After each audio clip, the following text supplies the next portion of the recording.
The galactic summit chamber gleamed like the inside of a jewel box, crystalline walls refracting light from a dozen suns, gravity generators maintaining perfect equilibrium, and air filtered to accommodate 73 different respiratory systems. Here, the powers of the galaxy gathered to divide territories, broker alliances, and occasionally prevent wars. Captain Elena Vasquez stood at the human delegation's platform, her dress uniform pressed but faded, the Earth Defense Force insignia patched over twice. Behind her, through the massive viewport, her ship hung in space like a scar against the stars, the HMS Indomitable, 200 years old. Hull plating salvaged from 3 different decommissioned vessels, weapon systems that required manual calibration. Because the targeting computers couldn't agree on what century they were supposed to be from, she leaked coolant, groaned in hard turns, and her artificial gravity failed every third Tuesday. She was also the finest ship Elena Vasquez had ever commanded. The human delegation wishes to address the council, Elena announced, her voice steady despite the weight of 1,000 alien eyes upon her. Admiral Thexor of the Velkari Empire rose first, all 9 feet of him, scales gleaming like polished obsidian. 4 arms folded in a gesture of dismissive patience. The Velkari controlled 43 star systems and commanded the second-largest fleet in known space. Ah, yes. Thexor's translator rendered his clicks and whistles into something resembling contempt. The children wished to speak. Tell me, Captain, is that vessel outside truly your flagship? I've seen mining drones with better armor. Laughter rippled through the chamber, crystalline chimes from the Celesti, guttural barks from the Krogan, hissing whistles from species Elena couldn't even name. Humanity had only been spacefaring for 2 centuries. To civilizations measuring their histories in millennia, humans were infants playing with fire. Elena's jaw tightened, but she kept her voice level. The Indomitable has served Earth with distinction for— Distinction? A Celesti ambassador's voice chimed like breaking glass. Captain, your ship appears to be held together with determination and misplaced optimism. Perhaps humanity should focus on building functional vessels before claiming seats at this table. More laughter. Elena felt her executive officer, Commander Marcus Chen, shift behind her. She could feel his anger like heat. We're not here to discuss naval architecture, Elena said, forcing calm into her words. We're here because the Velkari Empire has issued an ultimatum. They demand that humanity abandon 3 colonies in the frontier reach, worlds we've settled, terraformed, and defended for 30 years. Worlds where 8 million human beings have built lives. Worlds, Thexor corrected, his voice sharp as laser-cut crystal, that lie within traditional Velkari expansion corridors, worlds that humanity occupied while we were engaged in the Krogan conflicts, unable to enforce our historical claims. There were no historical claims, Elena shot back. Those systems were unoccupied for 10,000 years before we arrived. We followed every protocol, registered every settlement with the Galactic Survey. Protocols. Thexor's laugh was like stones grinding together. How human. You believe your little rules and registrations matter. Child species always confuse legality with reality. The frontier reach belongs to the Velkari. It always has. Your presence there is temporary. A historical footnote we are now correcting. Elena's hands clenched at her sides. Those colonies represent 30 years of human labor, human sacrifice. Then you should not have built them on our territory, Thexor interrupted. The Council has reviewed the Velkari claim.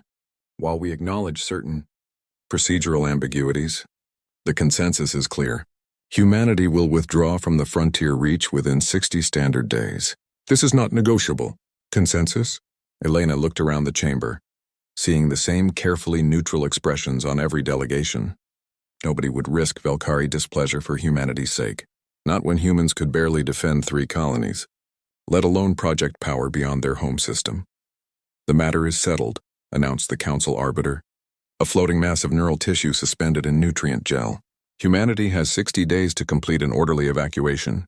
This session is— No! The word cut through the chamber like a knife. Every translator processed it simultaneously, a simple, absolute negation that needed no cultural context. Thexor's eyes, 3 on each side of his massive head, focused on Elena with predatory intensity. What did you say? I said no. Elena stepped forward to the edge of her platform. Those colonies are sovereign human territory. 8 million people live there. We will not abandon them. The chamber erupted. Delegates shouted in dozens of languages, creating a cacophony that no translator could render.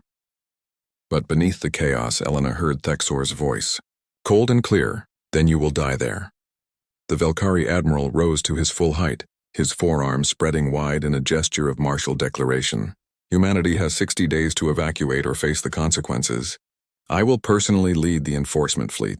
47 warships including 6 dreadnoughts. If your pathetic colonies remain occupied when we arrive, we will burn them from orbit and scatter the ashes across space.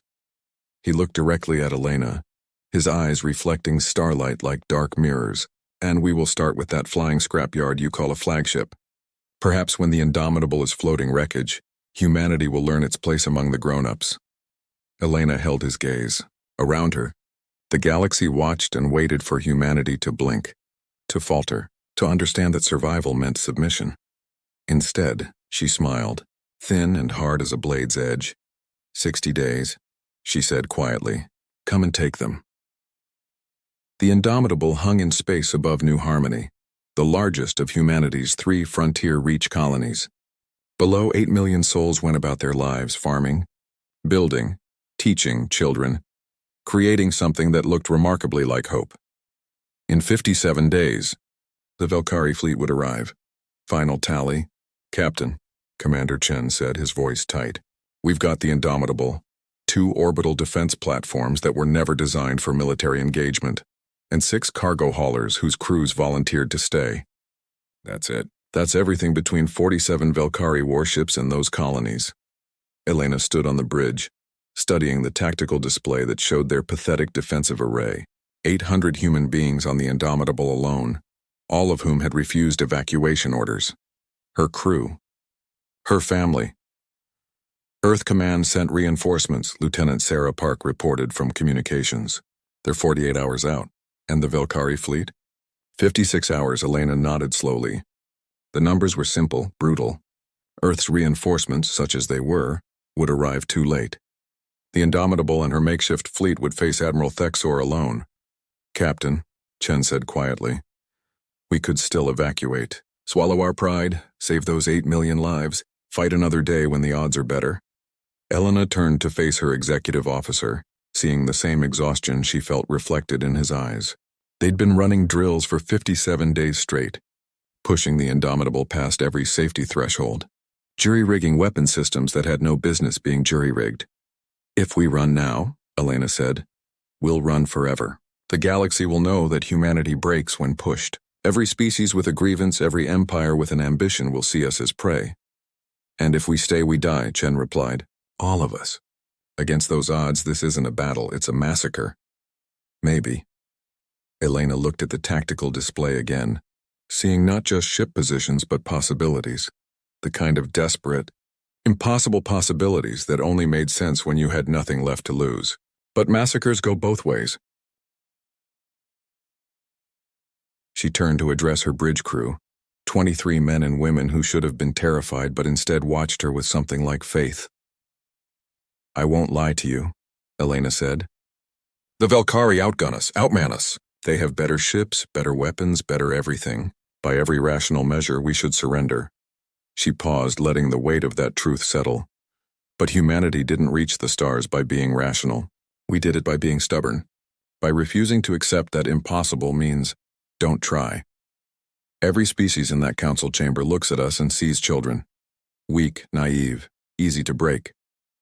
Elena's voice hardened. I say we show them what human children do when you threaten their home. Hoorah!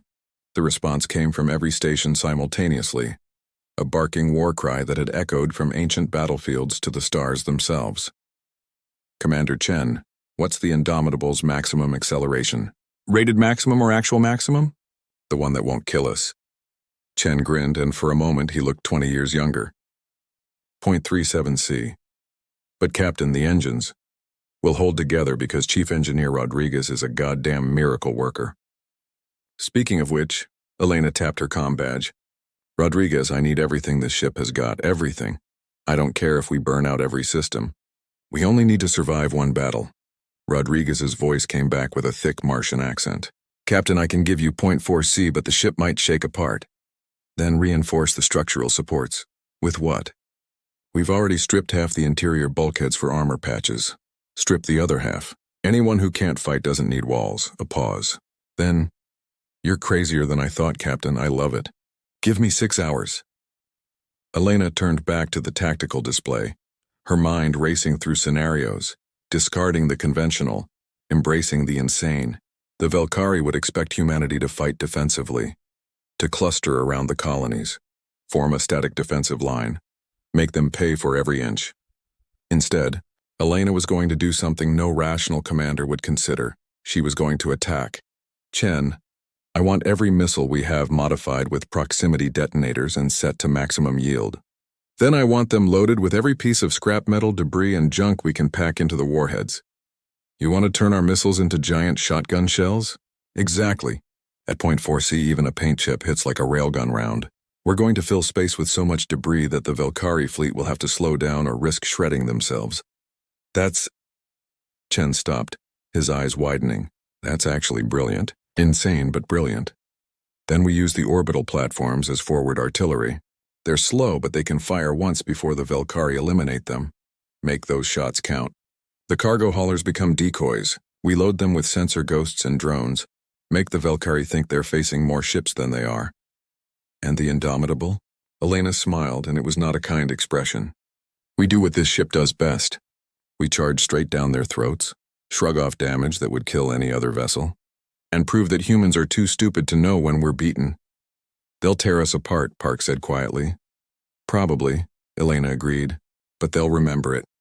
Every species in the galaxy will hear the story of how 800 humans on a scrap heap ship stood against an empire and refused to kneel. Win or lose, they'll remember.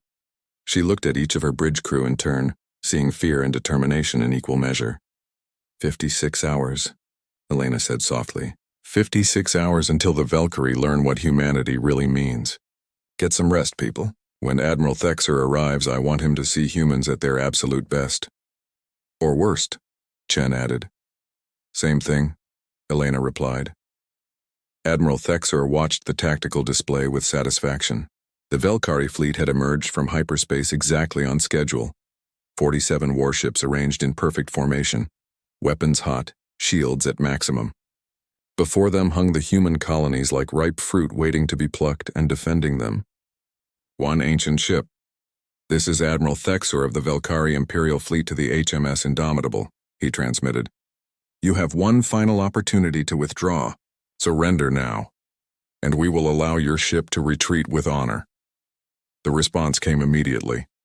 A woman's voice, steady and cold as vacuum. This is Captain Elena Vasquez of the HMS Indomitable. You want our colonies? Come and take them.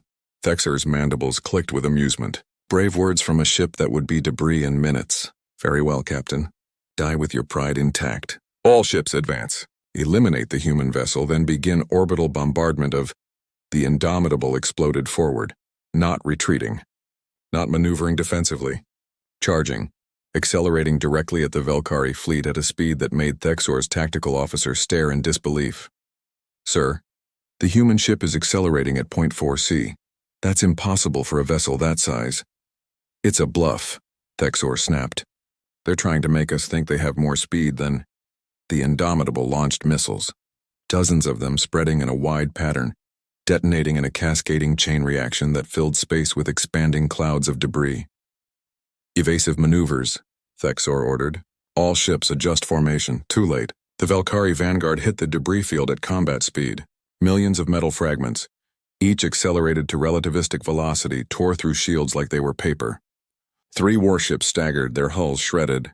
2 more lost maneuvering thrusters and began spinning helplessly. And through the chaos, through the expanding cloud of death came the Indomitable. She was burning. Elena could feel the ship screaming around her. Every rivet straining, every plate groaning.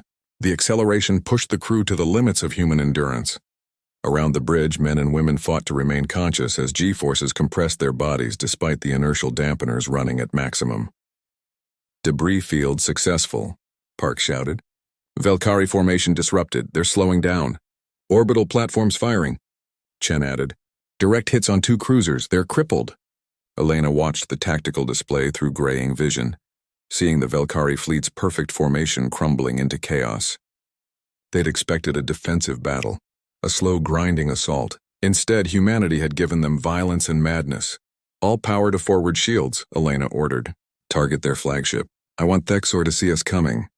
The Indomitable punched through the Velkari formation like a fist through rotten wood. Her shields flared white-hot as enemy fire concentrated on her. But the ancient ship had been built for a different age, an age when human ships were designed to take punishment that would destroy modern vessels. Her armor was thick, redundant, and held together with welds that had survived 2 centuries of void.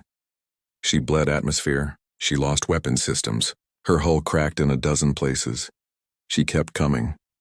Thexor watched in horror as the human ship tore through his fleet. It was impossible. No ship that damaged should still be functioning. He could see the holes in her hull, see the fire venting from her sides, see systems failing in cascading sequence. But she didn't stop. All ships, concentrate fire on the human vessel, Thexor roared. Burn it from space. The Velkari fleet poured fire into the Indomitable. Energy weapons that could vaporize asteroids, missiles that could crack moons.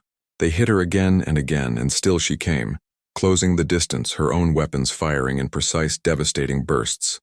And behind her, the human colonies launched their own defense. Civilian ships, mining drones, survey vessels, anything that could mount a weapon or carry a warhead. Hundreds of craft piloted by farmers and teachers and colonists who had never fired a shot in anger. They came because the Indomitable showed them how. Captain, we've lost port weapons. Rodriguez's voice crackled over the comm. Main reactor at 40%. Hull breaches on decks 3 through 7. We can't take much more.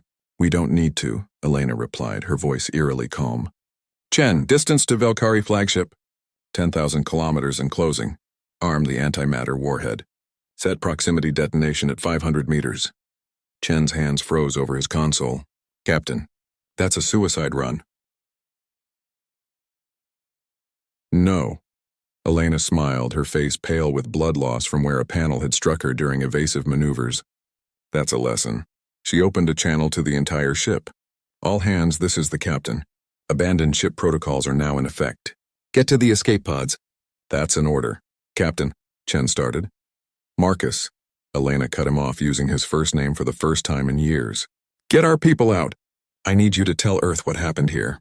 Tell them 800 humans stood against an empire and didn't blink. Chen met her eyes, and something passed between them. Understanding, respect. The bond of those who had faced death together. It's been an honor, Captain. The honor was mine. Now go, the bridge cleared. Elena sat alone in the command chair, feeling the Indomitable shudder around her like a dying beast. On the tactical display, she watched the Velkari flagship grow larger, saw Thexor's ship frantically trying to maneuver away. Too slow. Too late. This is Captain Elena Vasquez, she transmitted on all frequencies. To the Velkari Empire, to the Galactic Council, to every species that thought humanity was weak. Remember this moment. Remember that you came to take our worlds and we made you pay in blood. The Indomitable roared forward one final time, her ancient engines burning. White hot. Remember that you can mock our ships 500 meters, but you can never 200 meters, never. The antimatter warhead detonated. Admiral, Thexor had one moment to understand what had happened, one crystalline instant of perfect clarity before the explosion. Consumed his flagship and 12 other Velkari vessels in a miniature star. The remaining Velkari fleet broke. They scattered, jumping to hyperspace without waiting for orders, fleeing from the expanding debris field that had been their flagship and the human ship that had killed it. Above New Harmony, human colonists watched the light show in silence. They had witnessed something that would echo through history. Not a battle, but a declaration. A statement written in fire and sacrifice that would resonate across the galaxy. 8 weeks later, the Galactic Council reconvened. The Velkari Empire, chastened and humiliated, formally withdrew all claims to the frontier reach. The Council unanimously voted to recognize human sovereignty over the colonies. When Earth's ambassador took her seat at the Council table, every delegate stood, even the Velkari, in recognition of the price humanity had paid for respect. In the void above New Harmony, a monument drifts in eternal orbit, the nameplate salvaged from the HMS Indomitable. Beneath it, a simple inscription: "They thought we were children. We taught them different, remember the Indomitable." And across the galaxy, they do.